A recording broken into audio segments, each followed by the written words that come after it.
రటిక కులగండపై తెలంగాణ అసెంబ్లీలో వాడి వేడి చర్చ నడుస్తోంది. ప్రతిపక్షాల తీరుపై సీఎం రేవంత్ రెడ్డి మంత్రులు ఫైర్ అయ్యారు. చట్టపరంగా 42% రిజర్వేషన్ కల్పించాలంటే సవరణ జరగాలని, అలా కాకపోతే పార్టీ పరంగా ముందుకు వెళ్తామని స్పష్టం చేశారు. 42% రిజర్వేషన్ ఇచ్చేందుకు బీఆర్ఎస్ బీజేపీ సిద్ధమా అని ప్రశ్నించారు. రైట్, మరింత సమాచారాన్ని ఫీల్డ్ రిపోర్ట్ ద్వారా మా ప్రతినిధి అజీం అందిస్తారు. అజీం. Thank you Chandu. ఏదైతే తెలంగాణ ప్రభుత్వం ఎంతో ప్రతిష్టాత్మకంగా తీసుకొని ఏదైతే ఈ సమగ్ర కులగణన సర్వేని కూడా నిర్వహించింది, ఇందులో భాగంగానే ఇప్పటికే సందీప్ సుల్తానియా కమిటీ ఆ నివేదికను సబ్ కమిటీకి కూడా అంత చేసింది. అయితే ఈ రోజు మనం ఉదయం చూసుకున్నట్టయితే ఏదైతే క్యాబినెట్ సమావేశంలో కూడా ఈ సబ్ కమిటీ ఆ నివేదికను ఏదైతే అక్కడ పెట్టింది. దీంతో పాటు ఈరోజు అసెంబ్లీ సమావేశంలో కూడా ముఖ్యమంత్రి రేవంత్ రెడ్డి ఈ అంశంపై ఈరోజు చర్చను కూడా పెట్టారు. సో మనం ఓవరాల్గా చూసుకున్నట్టయితే ఈ అంశంపై అసెంబ్లీలో వాడి వేడి చర్చ ఉదయం నుంచి కూడా కొనసాగుతుంది.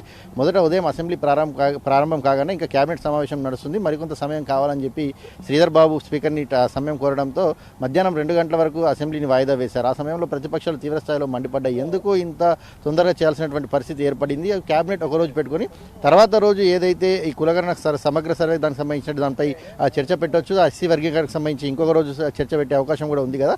ప్రభుత్వం ఎక్కడో తప్పిదాలు చేసింది కాబట్టి ఇలాంటి విషయాలను అందుకే ఇంత తొందరపాటుగా ఏదైతే సభలో ప్రవేశపెట్టి ఇలాంటి ఒకటే రోజులో చర్చ నడగొట్టే ప్రయత్నం చేస్తుందని చెప్పి కూడా ప్రతిపక్షాలు విమర్శలు గుప్పించాయి. సో ఇదే నేపథ్యంలో మధ్యాహ్నం 2 గంటలకు స్టార్ట్ అయినటువంటి అసెంబ్లీ సమావేశంలో రేవంత్ రెడ్డి ఏదైతే కులగణన సర్వేకి సంబంధించిన నివేదికను సభలో ప్రవేశపెట్టారు. ఇందులో చాలా స్పష్టంగా చెప్పారు. అయితే 1931 తర్వాత భారతదేశంలో ఇప్పటి వరకు బలహీన వర్గాల సంఖ్య ఎంతో ఇప్పటివరకు కూడా తేల్చలేదు. సో ఇందులో భాగంగా భారత్ జోడో యాత్ర చేస్తున్నటువంటి సమయంలో కాంగ్రెస్ పార్టీ సంబంధించినటువంటి అగ్రనేత రాహుల్ గాంధీ గారు మాట్లాడుతూ కూడా ఏదైతే సమగ్ర కులగణన సర్వే దేశవ్యాప్తంగా జరగాల్సినట్టు ఉంది, ప్రతి రాష్ట్రం కూడా చేసుకోవాల్సిన అవసరం ఉందని కూడా చెప్పారు. ఇందులో భాగంగానే ఏదైతే తెలంగాణ ప్రభుత్వం కూడా 50 రోజులు సుమారు 1,03,886 మందితో కలిపి కూడా ఏదైతే ఈ సమగ్ర కులగణన సర్వేను కూడా నిర్వహించింది. ఇందులో భాగంగా 96.9 అంటే 96.9% సర్వేను కూడా ఏదైతే తెలంగాణ ప్రభుత్వం పూర్తి స్థాయిలో కూడా నిర్వహించింది. కేవలం 3.1 సర్వేకి సంబంధించినటువంటి ఏదైతే ప్రజలు మాత్రం సహకరించలేదని కూడా చెప్పుకుంటూ వచ్చారు. సో ఈ నేపథ్యంలో మనం ఓవరాల్గా చూసుకున్నట్టయితే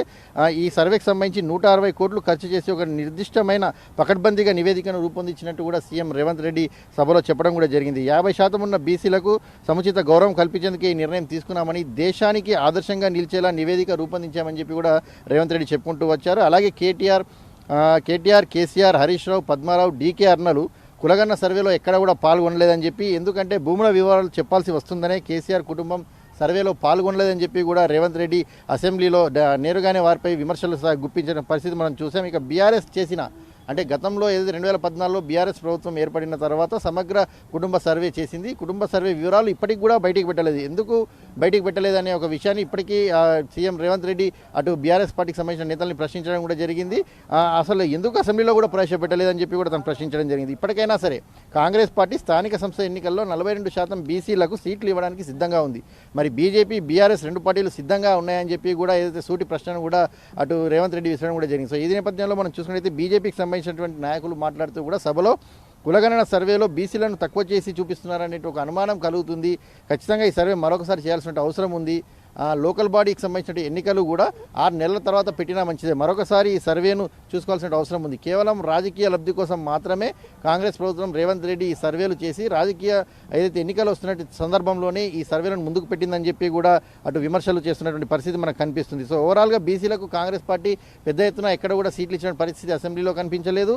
అలాగే బీసీ మంత్రి అయినటువంటి పొన్నం ప్రభాకర్ కూడా ఏదైతే మెత్తబడ్డారని చెప్పి కూడా బీజేపీకి సంబంధించిన ఫ్లోర్ లీడర్స్ అలాగే ఎమ్మెల్యేలు కూడా తీవ్రస్థాయిలో మండిపడ్డటువంటి పరిస్థితి మనం చూసాం. ఇక మనం బీఆర్ఎస్ పార్టీకి సంబంధించిన విషయానికి వస్తే కేటీఆర్ మాట్లాడుతూ కూడా ప్రభుత్వంపై ఘాటుగానే స్పందించారని మనం చెప్పుకోవాలి. ప్రత్యేక అసెంబ్లీ సమావేశాలు పెట్టి క్యాబినెట్ నిర్వహించడంలో చారిత్రాత్మకమైన ఉంటుందని చెప్పి అనుకున్నాం. కానీ ఎక్కడా కూడా ఇటీవలే ఏదైతే నివేదిక సమర్పించిన రోజు ఉత్తమ్ కుమార్ రెడ్డి, దామోదర్ రాజనరసింహ, పొన్నం ప్రభాకర్, సీతక్కలు సెక్రటరియట్లో పెట్టిన ప్రెస్ మీట్లో ఏ అంశాలైతే మాట్లాడారో అవే అంశాలు అసెంబ్లీలో మాట్లాడారు. దీనికోసం ప్రత్యేకంగా అసెంబ్లీ పెట్టాల్సినటువంటి అవసరం అయితే ఏమీ లేదని చెప్పి కూడా ఏదైతే కేటీఆర్ ప్రభుత్వంపై గట్టిగానే విమర్శలు చేశారు. సో తెలివిన్న వాళ్ళు ఎవరైనా సర్వేలో పాల్గొంటారని చెప్పి గతంలో సర్వే చేసిన సమయంలో రేవంత్ రెడ్డి చేసిన వ్యాఖ్యల్ని కూడా కేటీఆర్ గుర్తు చేసినటువంటి పరిస్థితి మనం చూసాం. ఇక సమగ్ర కుటుంబ సర్వే అప్పటి ప్రభుత్వం చేసింది.